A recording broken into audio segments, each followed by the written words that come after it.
जिनकी दावत मोहब्बत और कारी साहब की कोशिशें, आज मेरी आपसे मुलाकात फिर से हो रही है। मैं पहले भी यहाँ पे आ चुका हूँ, शायद दूसरी मर्तबा मैं इस जलसे में हाजिर हुआ हूँ, लेकिन अल्लाह का करम है कि इस बार जलसे का माहौल पहले से भी ज्यादा बेहतर नजर आ रहा है। जो अहबाब गिरामी दूर दराज से चल के आए हैं, अल्लाह करीम उनके सफर को मुबारक फरमाए और उनको बखैर व आफियत वापस उनकी मंजिल तक मौला पहुंचाए। अभी आपने मदाए खैरुल अनाम शायर अहले सुन्नत जनाब आजम इकबाल साहब की बिला से बड़ी खूबसूरत हुजूर की नाते सुनी। मनकबत के अशार भी मुलाहिजा फरमाए, इतना अच्छा पढ़ते माशाल्लाह। अगर ये और थोड़ी देर पढ़ते रहते तो शायद कोई इनसे ये नहीं कहता कि आप हट जाओ। अल्लाह ताला इनको मजीद तरक्की और बरकत अता फरमाए। और आपको पता होगा कि सबसे बड़ी खुशी की बात यह है, उम्मीद है कि मेरी गुफ्तगू के दरमियान ही पीर तरीक़त रहबर राह शरीयत शहजादे आला हजरत अल्लामा मौलाना अशाह मुफ्ती मोहम्मद अहसन रजा खां साहिब क़िबला साहिब सज्जादा दरगाह आला हज़रत बरेली शरीफ, वो भी थोड़ी देर में मिंबर शरीफ पर जलवागर हो जाएंगे इंशाअल्लाह। यकीनन ही आपकी मोहब्बतों का सिला है कि हुजूर साहिब सज्जादा की आमद होगी। आपसे मेरी बस इतनी सी गुजारिश है कि जितनी देर सुने मोहब्बत के साथ सुने। बातें थोड़ी कड़वी भी होंगी, पहले ही माजरत खा हूं कि अगर बातें ज्यादा तल्ख हो जाएं तो माफ कर दिया जाए। मेरी कोशिश ये रहेगी कि मैं कम वक्त में अपनी बात आप तक पहुंचा दूं। अगर आप लोग थके ना हो तो कह दें जरा या रसूल अल्लाह, क्या बात है, सुभान अल्लाह। लोग जब बात करते हैं कि नौजवान गानों की तरफ ज्यादा जा रहा है, तमाशों की तरफ ज्यादा जा रहा है, और मैं जब इस तरह की महफिल में बैठता हूं और 98% नहीं बल्कि 99% मुझे जलसों में जवान नजर आते हैं ना, तो मैं ये कहने पे मजबूर हो जाता हूं कि जवान तमाशों की तरफ नहीं, मुस्तफा जाने रहमत के दीन की तरफ ज्यादा तेजी से। ये शौक पैदा हो गया है हमारे नस्लों को कि अब तमाशों को लात मार के हुजूर की बात सुनना चाहते हैं।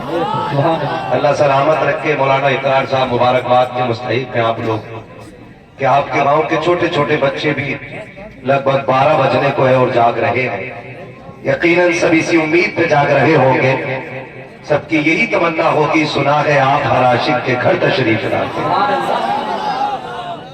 बेटे इतनी जोर से सुभान अल्लाह बोलना है कि गला बैठ जाए, ठीक है ना? सुबह को अम्मी से चाय भी मांगो तो इशारे से मांगना, ताकि अम्मी पूछे क्या हो गया तो कह देना पैसे वाले हुजूर के नाम पे पैसे लुटा रहे थे, हम हुजूर के नाम पे आवाजें लुटा के आ गए।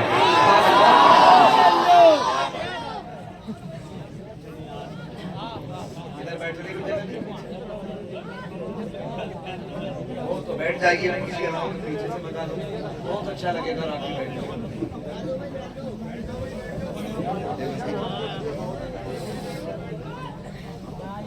बैठ जाओ भाव, बैठ जाओ, अच्छा लगेगा, थोड़ा सा जरा माहौल बना लो। उनसे पूछो जो पिंडाल के बाहर खड़े कि अंदर का कितना बड़ा पाए। यही तो बात है।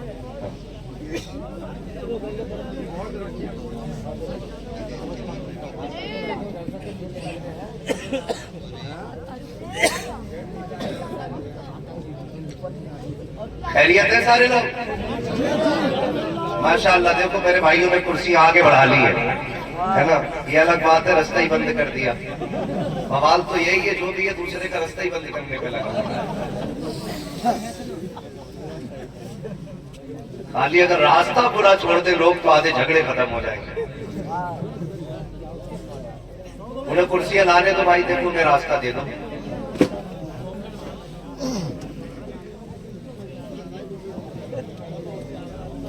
हजारों साल नरगिस अपनी बेनूरी पे रोती है, बड़ी मुश्किल से होता है चमन में दीदावर पैदा।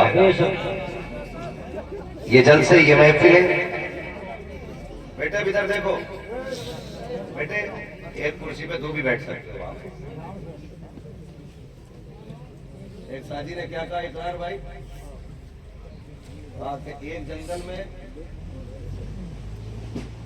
एक चादर में दो फकीर सो सकते हैं ना, एक जंगल में दो शेर नहीं रह सकते।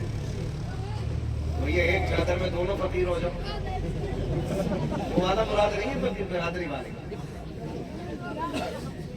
हाँ, इसलिए एक चादर में एक जंगल में रहने तैयार। बैठो जल्दी बैठो भाई, जितनी जल्दी बैठ जाओगे उतनी जल्दी मैं तुमको अपनी शुरू कर दूंगा।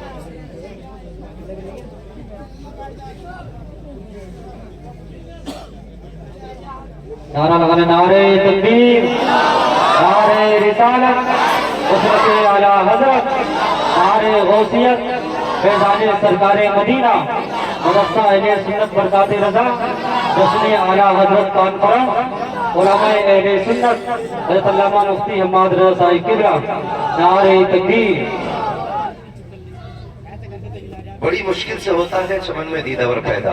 हम लोग ये समझते हैं कि जलसा जो है,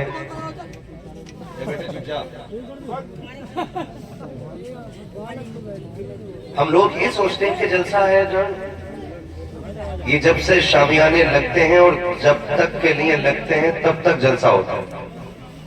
ऐसा नहीं है, जलसा तभी से शुरू हो जाता है जब से इसकी तारीख फिक्स हो जाती है। कारी दरीर साहब किबला बैठे हुए हैं, हमारा काम रोजाना जलसे करने का, और हम समझते हैं मेहनतें कितनी होती हैं। अगर 4 महीने पहले तारीख जलसे की मुकर्रर होती है तो 4 महीने पहले से ही फिक्र शुरू हो जाती है। किसी घर में अगर 2 मेहमान आते हैं ना तो पूरा घर चक्कर काट जाता है 2 मेहमानों के लिए। बड़ी हिम्मत वाले होते हैं ये जलसा कराने वाले लोग। ये कराने वाले 2 होते हैं और आने वाले 100 होते हैं। और कोशिश ये करते हैं कि जो जिस हैसियत से आया है उसे उसकी हैसियत से इज्जत मिलनी चाहिए, उसे कोई तकलीफ ना हो। ये पूरी मेहनत लगती है एक जलसे को करने में, महीने बीत जाते तब कहीं जाके जलसे होते। और इस तरह की महफिलों को हम बैठ करके बातें करके या खलफशार करके या इंतशार करके किसी की मेहनत पे पानी फेरने की कोशिश न करें। क्योंकि अगर ये महफिल सजी है तो कारी इदरीस साहब ने अपने बेटे के नाम की नहीं सजाई। ये नौजवान लोग हमारे अबरार भाई साउंड वाले हैं, शमशाद भाई हैं, और इनके जितने साथी हैं, इनका अपना कोई जाती मकसद इन महफिलों में नहीं होता है। इन सब की कोशिशों का मतलब सिर्फ ये होता है, कोई रूठे तो रूठे, मदीने वाला मुस्तफा ना रूठे। सिर्फ इसलिए ये महफिलें सजाई जाती हैं कि अल्लाह रसूल को राजी करें। हम मदरसे नहीं जा पाते, मकतब नहीं जा पाते, तो कम से कम दीन की बातें जलसों के जरिए हासिल करें। और जलसों में वो बातें बताई जाती हैं जो हमारी कौम के लिए बहुत ज्यादा जरूरी होती है। समझ रहे मेरी बात को? इसलिए बहुत गौर से सुनिएगा। मेरा इलाका है, अगर मैं ये कहूं मेरा गांव है तब भी बेजा नहीं होगा, क्योंकि मंसूरपुर मेरा भी गांव है। ये तमाम तर उलमा जो इस पे मिंबर पे अभी तक बैठे हुए हैं, ये इस बस्ती को अपनी मान के आए हैं। अगर कोई नहीं आया इस महफिल में तो मुझे शिकवा होता ही नहीं। क्यों नहीं होता है?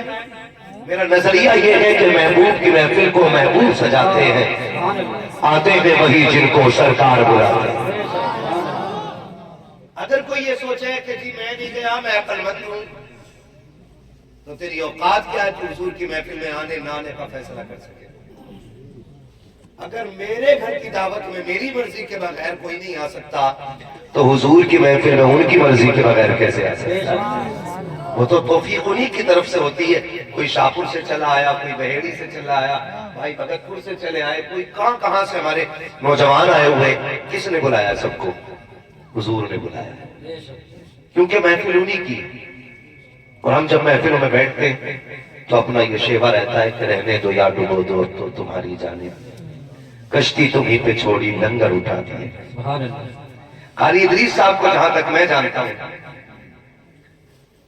बड़े दीन के हमदर्द हैं और पूरी कोशिश करते हैं कि मुझसे जितनी हो सके दीन की खिदमत करूं। हमारा नजरिया ये होता है कि हम लोगों की अच्छाइयां नहीं खराबियां तलाश करते हैं। जब हम अपने परिवार में बैठते हैं तो अपने परिवार की सिर्फ अच्छाइयों पे बात करते हैं।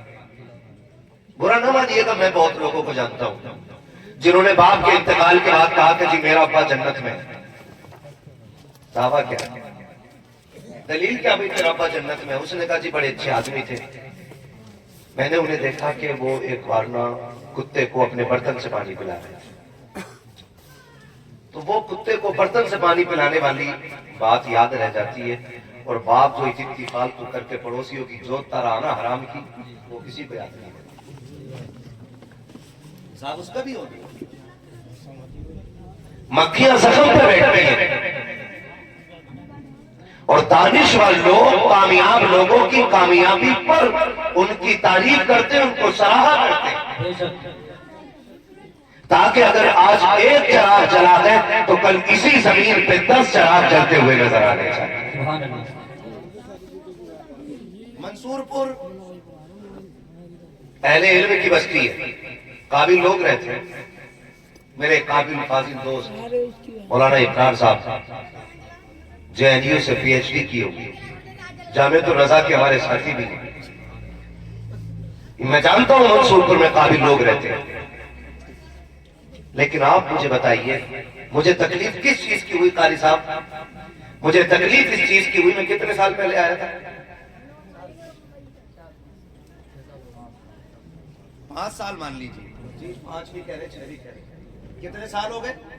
5 मान लो। सारे बोले कितने? 5 साल पहले मैं इस मदरसे में आया था और आज फिर आया हूं। मैंने जब अंदर कदम रखा ना तो कोई खास तब्दीली नहीं थी। इन 5 सालों में मंसूरपुर के अंदर कितनी इमारतें बनी होंगी, कितनी बिल्डिंगें बनी होंगी, कितने घर सज गए होंगे, कितने लोगों ने अपनी मूंछ पे चिराग जला लिए होंगे। लेकिन क्या किसी को यह ख्याल भी आया कि हुजूर का घर है और वो भी अच्छा होना चाहिए? मेरे आज़म भाई अभी पढ़ रहे थे इस्लाम रहेगा, इस्लाम क्या खाली ऐसे ही रह जाएगा कि हमारी कौम को है तो कुर्सी याद ना हो और हम सिर्फ नारों की बुनियाद पर इस्लाम को बाकी रखेंगे? जब कभी कौम के हालात में बात करते हैं ना, इकरार भाई से अक्सर गुफ्तगू होती है तालीम को लेकर के, तो बड़ा रोना आता है। इन्होंने बताया सबसे कम परसेंटेज यूनिवर्सिटीज के अंदर अगर है तो हमारे इलाके के बच्चों का है। दिल के भगोले जल उठे सीने के दाग से, इस घर को आग लग गई घर के चिराग से। कम से कम इतना तो कर लेते आप लोग कि ये इदारा अगर पिछले 4 साल पहले 50 गज के अंदर था तो आज इसे 300 गज के अंदर ले आते। नहीं कर सकते थे? इतना कर सकते थे कि नहीं भाई? बोलो। आदमी 1 बीघे का मकान अकेला मेहनत करके लेकर डाल लेता है और 5 बीसे के मदरसे को पटवाने के लिए जीव निकल जाती है लोगों की। उल्टी करके जेब दिखाने लगते हैं, मौलाना कुछ भी ना देना, खाली चाय पी खा रहे हो, बिस्कुट का पैसा नहीं था।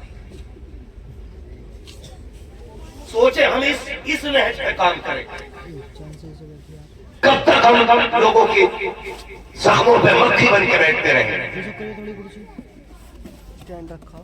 बताइए, हुजूर के दीन की मदद होनी चाहिए कि नहीं? बोलो, पीछे वाले क्यों नहीं बोल रहे? हुजूर के दीन की मदद होनी चाहिए कि नहीं? हम आए भी हुजूर के लिए हैं और जाएंगे भी। मेरा इमाम कहता है ज़मीन व ज़मान तुम्हारे लिए। माशाअल्लाह, जो बच्चे बोल गए अल्लाह इन्हें बरकतें अता करे, इनके माँ बाप को बरकतें अता करे, और जो नाराज होकर बैठे अल्लाह उनके दिलों की गंदगी को साफ कर दे। मैं जानता हूँ ये बातें उन्हें बहुत कड़वी लगेंगी, जो निफाक का अपने दिलों के अंदर पेड़ लगा के बैठे। हम सिर्फ एक मोहल्ले के लेवल पे नहीं देख रहे अपनी कौम को, एक विलेज लेवल पे नहीं देख रहे, हम इलाकाई लेवल पे नहीं, हम मुल्क की सतह पे अपने इलाके को देखते हैं। और हम ये चाहते हैं कि हम सबको मजबूत होना है इंशाअल्लाह। होंगे मजबूत इंशाअल्लाह। पीछे वाले बोले होंगे मजबूत। आज ही जलसे में ही बैठे सुनने के लिए आए थे, बिरयानी खाने आए थे? सुनने के लिए आए थे ना भाई?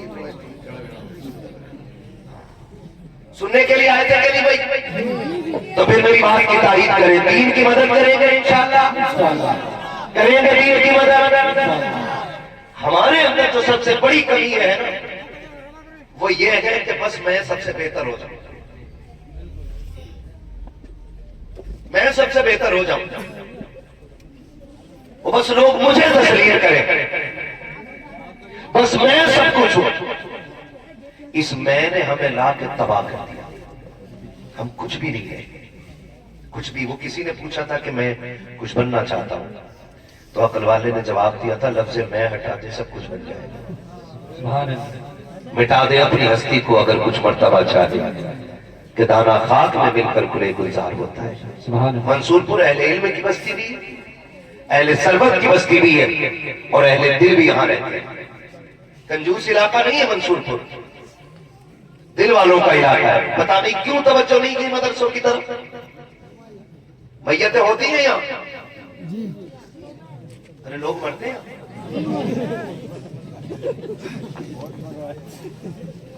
बड़ा डर के जवाब दे रहे हो।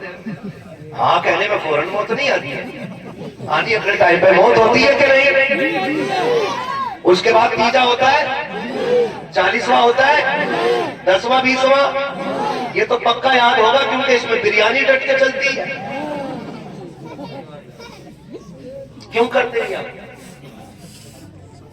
क्यों करते हैं हम ये तीजा क्यों करते हैं? ये जो कई कई किलो चने आ रहे हैं फालतू करके, यहाँ क्या किलो आ रहे हैं चने? 40-50 तक आ जाओ, 60 भी आ जाओ। अजी एक आवाज तो 1 क्विंटल की भी है, लेकिन 75 किलो मानो। मस्जिद फुल हो जाती होगी चनों वाले दिन। 8 बजे लो हो जा, फुल हो जाती है कि नहीं मस्जिद? बोलो यार, मुझे आपसे बात करनी है। भर जाती है। क्यों क्यों पढ़ते हो चने? खाने के लिए? इसलिए पढ़ते हैं ताकि हमारे मरने वाले की बख्शिश हो जाए। यही तो वजह है। सच्ची बताऊं, हमारी कौम की जहालत का हाल ये है, अगर चने पढ़ने वालों को खड़ा करके कलमा सही से सुन लो तो 90% लोगों को सही से कलमा याद नहीं होता। और हम अभी इसी में ही है कि तुझे आगे नहीं बढ़ने देंगे और तुझसे बेहतर हम। मजा इसमें नहीं कि मैं इनकी टांग खींचूं, मजा इसमें है कि मैं इनसे ज्यादा काम करके दिखाऊं,